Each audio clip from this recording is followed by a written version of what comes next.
आर्य, ज्येष्ठ भ्राताश्री का संदेश है।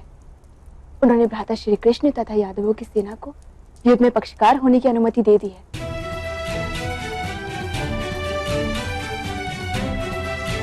आप शीघ्र ही जाइए आर्य। भ्राता श्री कृष्ण से विनती कीजिए कि वो नारायणी सेना के साथ हमारे पक्ष में आ जाए।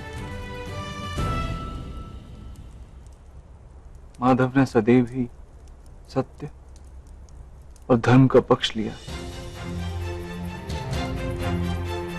यदि हमारे पक्ष में धर्म नहीं है तो फिर उनसे क्या मांगना? मांगना होगा आर्य। कृपा बिना मांगे मिलती है, किंतु आशीर्वाद मांगना पड़ता है। और यदि बिना मांगे भ्राताश्री ने आपका साथ दिया तो भ्राताश्री दुर्योधन कहेंगे कि वासुदेव ने पक्षपात किया है। भ्राता श्री कृष्ण का वचन है कि उनके समक्ष जो पहले उपस्थित होगा वो उनसे जो भी मांगेगा उसे वो अवश्य दे देंगे। आप शीघ्र ही जाइए आर्य। धृतराष्ट्र पुत्र से पूर्व आपको भ्राताश्री के सामने उपस्थित होना ही होगा। आप शीघ्र जाइए।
पार्थ, भूमि पर क्यों बैठे हो?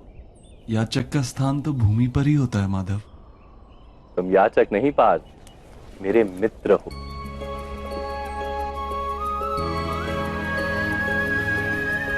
यदि मित्र हो तो स्थान का क्या महत्व? युवराज दुर्योधन भी आपकी प्रतीक्षा कर रहे हैं।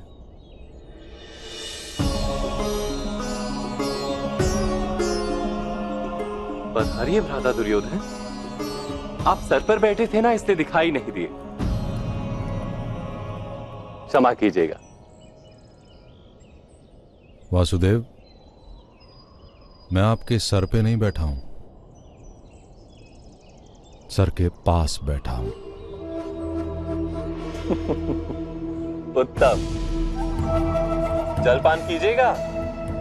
द्वारका की गायों के दूध का बना क्षीर पाक वैकुंठ में भी नहीं मिलेगा।